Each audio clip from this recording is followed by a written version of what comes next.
खबर कटिहार से, जहां एक स्कूल में तोड़फोड़ का वीडियो सोशल मीडिया पर वायरल हो रहा है। मध्याह्न भोजन नहीं मिलने से नाराज छात्र और छात्राओं ने विद्यालय में जमकर तोड़फोड़ की है।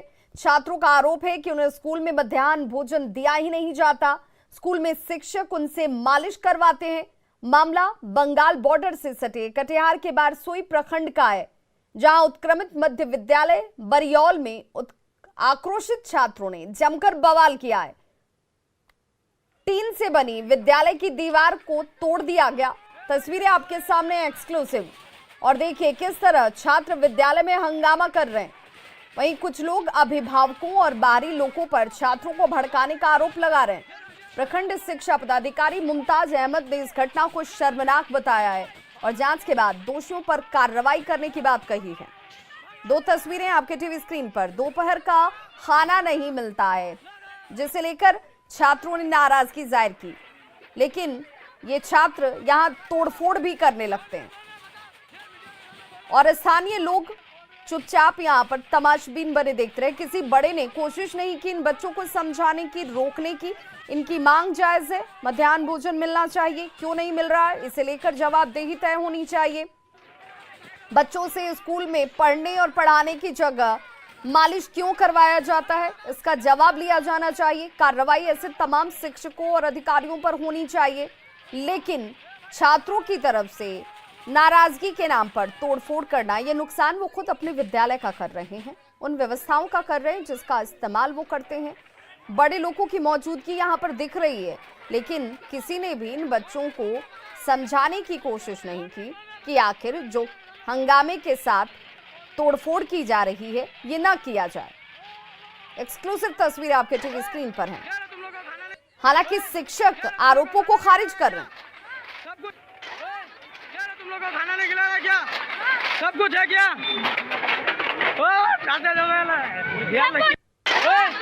तुम लोग को खाना नहीं खिलाया क्या?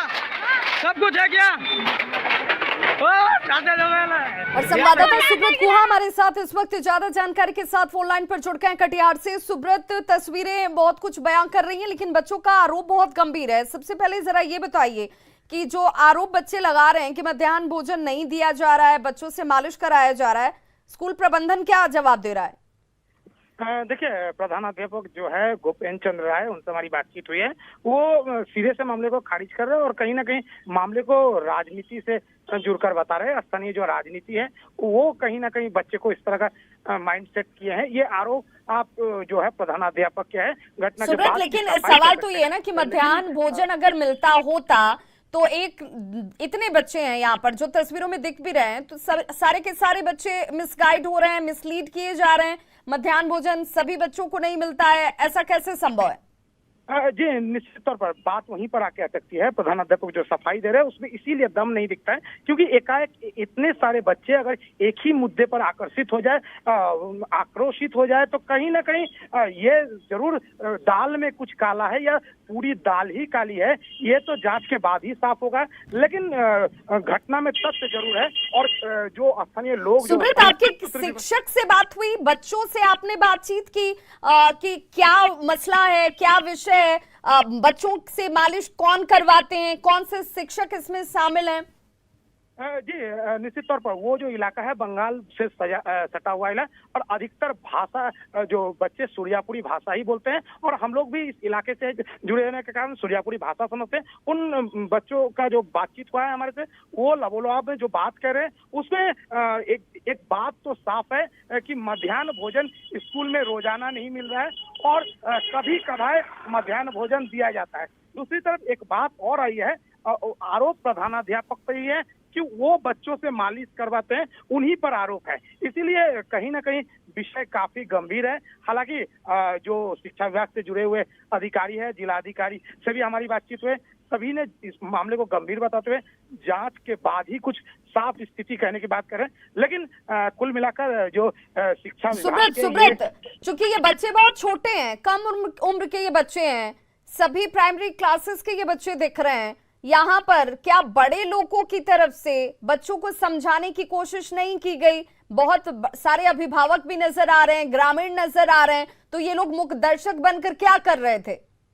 जी, फिर दूसरे अगर पक्ष को देखें तो ये बात भी बिल्कुल कहीं ना कहीं सही दिख रहा है। जब बच्चों के अभिभावक मौजूद है तो बच्चे इतने आक्रामक हो जाते हैं और अभिभावक कहीं ना कहीं इस बात को जो घटना है उसको सही साबित कर बच्चों को आक्रोशित हो रहे हैं। ये भी एक दुखद तस्वीर है, क्योंकि कहीं ना कहीं एक विद्यालय समाज में ही चलता है और समाज की भी एक जिम्मेदारी है। अगर आपके घर के बच्चे अगर इस तरह किसी कारण आक्रोशित हो जाते हैं तो उन्हें समझाने अगर इस तोड़फोड़ में, इस हंगामे में बच्चों को चोट आ जाती है तो इसके लिए जिम्मेदार कौन होगा? क्या स्कूल के, इस स्कूल में जरा ये बताइए सुब्रत, कितने शिक्षक इस वक्त कार्यरत हैं, काम कर रहे हैं, पढ़ाने पठन पाठन के कार्य से जुड़े हुए हैं?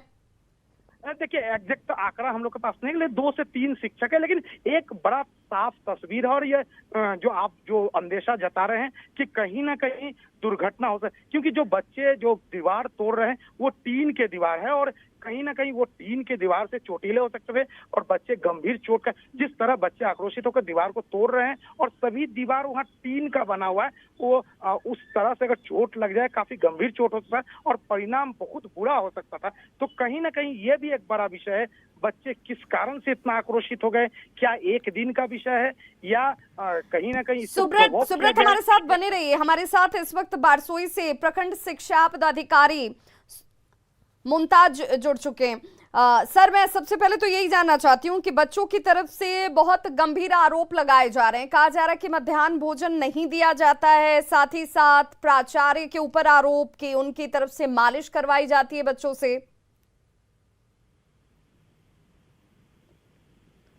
ये सभी आरोप समाचार पत्रों के माध्यम से हमें पता चला, 9 तारीख को प्रकाशित समाचार पत्रों के माध्यम से, और इसके बारे में प्रभारी प्रधानाध्यापक से स्पष्टीकरण की मांग की गई है। बच्चों के द्वारा मध्याह्न भोजन नहीं चलने के कारण आक्रोशित हुआ और बाउंड्री को, टीन का बाउंड्री था, उसको तोड़फोड़ किया गया है, जो समाचार पत्रों में लिखा गया है और विभिन्न सोशल मीडिया पर दिखाया भी गया है। जी, इसके लिए हमने क्या कार्रवाई इस वक्त हो रही है? अभी उससे शोकॉज मांग की गई है, शोकॉज की 24 घंटे के अंदर में। मध्याह्न भोजन को लेकर व्यवस्थाएं की गई हैं, फिर मध्याह्न भोजन नहीं दिया जा रहा है, ये आपके संज्ञान में पहले लाया गया था? पहले से नहीं लाया गया है कि मध्याह्न भोजन संचालित, उसके यहाँ अभी तक 7 तारीख तक मध्याह्न भोजन संचालित किया गया है जी। और 8 तारीख को उसके यहाँ मध्याह्न भोजन संचालित नहीं है। अब उसके बारे में स्पष्टीकरण मांगा गया है कि किस परिस्थिति में मध्याह्न भोजन नहीं चलाया गया। सर, आपको ऐसा नहीं लगता है कि अगर एक दिन मध्याह्न भोजन नहीं दिया गया और उस सिर्फ एक दिन की वजह से बच्चे इस कदर आक्रोशित हो जाते हैं कि तोड़फोड़ करने लगते हैं, हंगामा करने लगते हैं, कहीं ऐसा तो नहीं है कि कोई बच्चों को मिसलीड या मिसगाइड कर रहा हो? हमको लगता है, क्योंकि अखबार में भी जो बात आई है और वीडियो क्लिप से भी पता चल रहा है कि किसी ने उकसाया है बच्चों को, और शैक्षणिक माहौल भी अच्छी नहीं दिख रही है उस वक्त।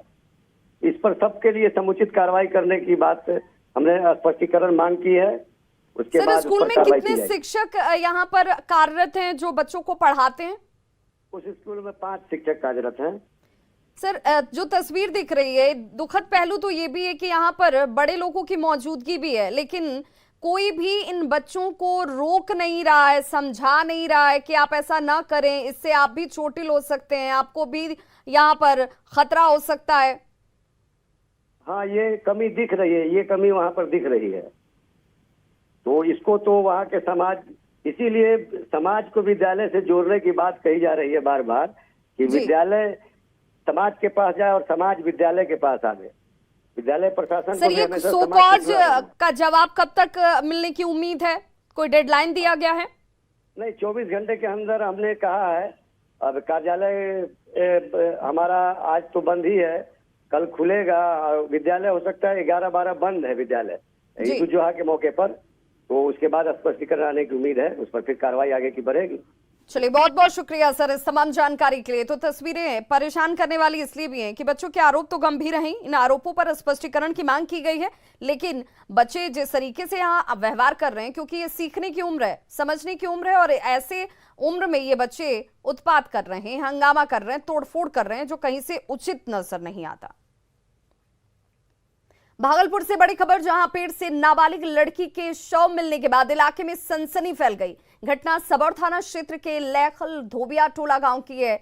मौके पर पहुंची पुलिस ने शव को अपने कब्जे में लेकर पोस्टमार्टम के लिए भेज दिया है। मृतक के परिजनों ने लड़की के प्रेमी पर हत्या का आरोप लगाया है। घटना के बाद से परिजनों का रो रो कर बुरा हाल है और पुलिस अपनी तहकीकात में जुट गई है।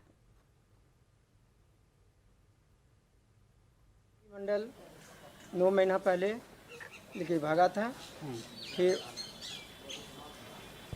आया तो मेरी थे ही देखे। कहाँ पे मिला सर? लैलक में ही मिला, धोबिया टोला में। कहाँ पे? आम के पेड़ में टहनी में लटका हुआ था। हमको सुबह मालूम हुआ, कोई आदमी बोला ऐसे से आके देखो, लगता है तुम्हारे बच्चा है। तो आके देखे तो मेरी ही बच्ची थी।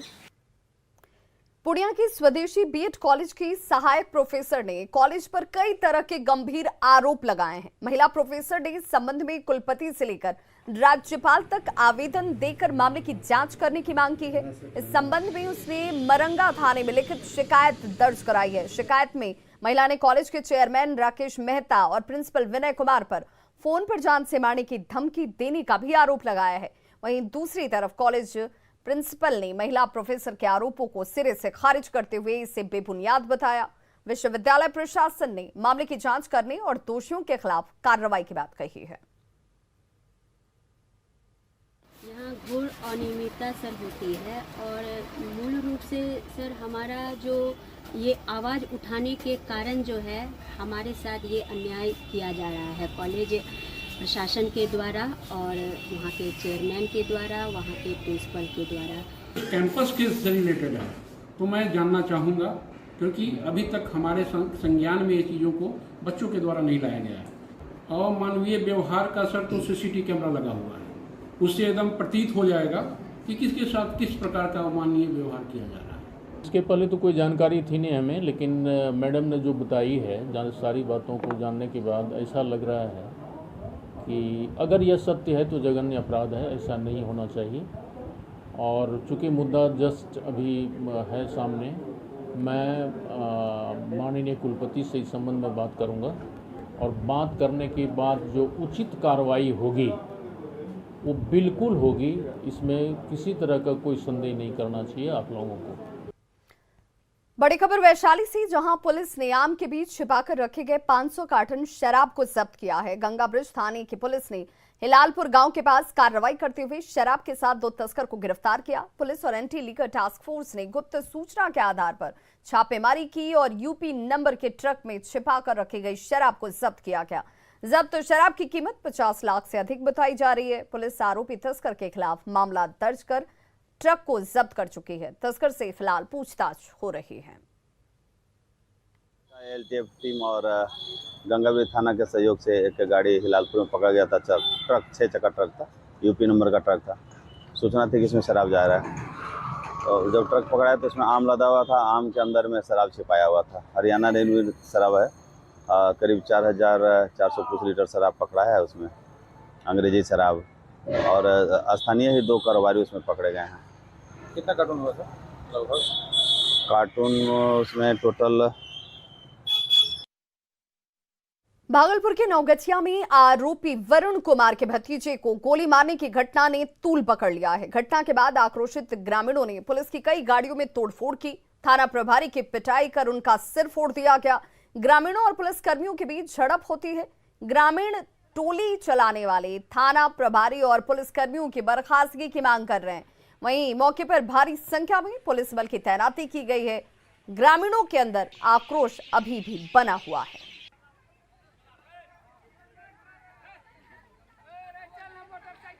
धनबाद के बाघमारा में प्रसव के दौरान गर्भवती महिला की मौत के बाद परिजनों ने जमकर हंगामा किया। बाघमारा थाना क्षेत्र के बड़ा पांडेटी स्थित देव क्लिनिक की यह घटना है, जहां ऑपरेशन से प्रसव के दौरान खोखी बीघा निवासी अशोक चौहान की पत्नी ज्योति देवी की मौत हो गई। अस्पताल की ओर से हार्ट अटैक से मौत की बात कही गई, जिसके बाद परिजन और ग्रामीणों ने क्लिनिक प्रबंधन पर लापरवाही का आरोप लगाते हुए खूब हंगामा किया। 10 लाख मुआवजे की मांग की गई और बाद में वार्ता के बाद क्लिनिक प्रबंधन ने 2.5 लाख रुपए देने पर सहमति जाहिर की। तो देखा 2 बोतल पानी चढ़ाया, फिर ले गया परीक्षण में, तो हुआ 10-15 मिनट के बाद में हो गया लड़की हुआ। तो हमरा बोला क्या हो रहा है, क्या बोल रहा थी लड़की। उसका बाद में तो तुरंत बोला अरे तेरा पत्नी को तो हार्ट अटैक हो गया।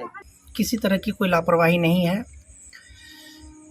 एकाएक ऑपरेशन के दौरान ही हार्ट अटैक आया और मरीज की मौत हो गई। बच्चा स्वस्थ है, उनके प्रति हम संवेदना व्यक्त करते हैं, लेकिन कहीं से भी चिकित्सीय ना भूल हुई है और ना ही कोई लापरवाही हुई। आज मोहब्बत और कुर्बानी का त्योहार बकरीद देश भर में मनाया जा रहा है। राजधानी पटना में भी सैकड़ों की संख्या में मौजूद नमाजियों ने नमाज पढ़ी। वहीं बकरीद को लेकर जिला प्रशासन की तरफ से भी सुरक्षा सहित तमाम व्यवस्थाएं चाक चौबंद नजर आई। देखिए पटना से हमारे संवाददाता रितु रोहिणी की रिपोर्ट। देश भर में ईद उल जुहा यानी कि बकरीद मनाई जा रही है। राजधानी पटना की बात करें तो राजधानी पटना के गांधी मैदान में भी ज़कात की 2 रकात नमाज पढ़ी जा रही है। आप सीधे तौर पर तस्वीरों में देखिए कि खास तौर पर आज के दिन के लिए गांधी मैदान में ईदगाह बनाई गई है ताकि नमाजियों को कोई दिक्कत ना हो। और तमाम जो जिला प्रशासन है उसकी तरफ से व्यवस्था की गई है, चाहे वो गर्मी को देखते हुए पीने का पानी हो या फिर सुरक्षा के लिहाज से तमाम व्यवस्थाएं जो है वो दिखेगी। ईद के बाद बकरीद जो है वो मुसलमानों का सबसे बड़ा त्यौहार होता है।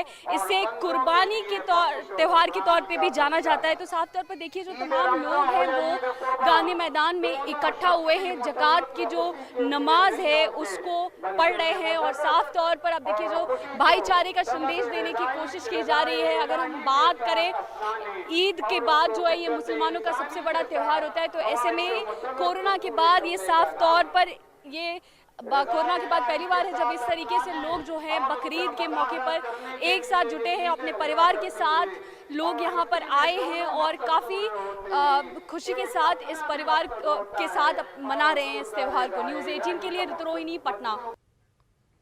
कुर्बानी के त्योहार बकरीद पर राजधानी रांची के तमाम मस्जिदों में पहले सुबह से ही विशेष नमाज अदा की गई। मस्जिदों में नमाज पढ़ने के बाद लोगों ने गले मिलकर एक दूसरे को भाईचारे का पैगाम दिया। नमाजियों ने बताया कि बकरीद खुद की बुराइयों को कुर्बान करने का नाम है। बकरीद का, ईद उल अजहा का सही मकसद ये है कि जानवर के एक एक बाल, एक खून के कतरे को जमीन में नीचे गिरने से पहले अल्लाह ताला उसकी मगफरत फरमा देता है। राजधानी रांची में कुर्बानी का त्योहार बकरीद अमन और चैन के साथ सौहार्दपूर्ण माहौल में मनाया जा रहा है। बकरीद को देखते हुए राजधानी रांची में प्रशासन की तरफ से सुरक्षा के पुख्ता इंतजाम किए गए हैं। तमाम मस्जिदों के बाहर जिला पुलिस के साथ साथ रैफ समेत दूसरी कंपनियों के जवानों की तैनाती की गई है। सुरक्षा के लिहाज से एहतियातन कई जगहों पर सीसीटीवी कैमरे के जरिए नजर रखी जा रही है। वहीं ड्रोन की भी सेवा ली जा रही है। रांची के संवेदनशील मेन रोड स्थित एकरा मस्जिद और डोरंडा थाना क्षेत्र में पुलिस अधिकारी, मजिस्ट्रेट, जवान सड़कों पर मुस्तैद नजर आ रहे हैं। राजधानी की सुरक्षा का जायजा लिया न्यूज़ 18 संवाददाता संजय कुमार सिन्हा ने। बकरीद को लेकर राजधानी रांची के प्रमुख चौक चौराहों पर सुरक्षा के पुख्ता इंतजाम किए गए हैं। हम इस समय मौजूद है राजधानी रांची के राजेंद्र चौक पर, जहां आप देख सकते हैं कि यहाँ पर रैफ के जवानों की तैनाती की गई है। साथ में कई पुलिस अधिकारी जो है प्रमुख चौक चौराहों पर खुद मौजूद हैं। हम सीधे उनसे ही बात करेंगे कि सुरक्षा को लेकर आखिर कितना मुकम्मल इंतजाम है। सर, सुरक्षा को लेकर के आज के दिन, बकरीद के दिन की बात करें तो कितना मुकम्मल व्यवस्था है? बकरीद के लेकर सुरक्षा के लिए पूरी मुकम्मल तैयारी है। फोर्स बहुत सारे हैं, सभी लोग अपनी ड्यूटी निभा रहे हैं।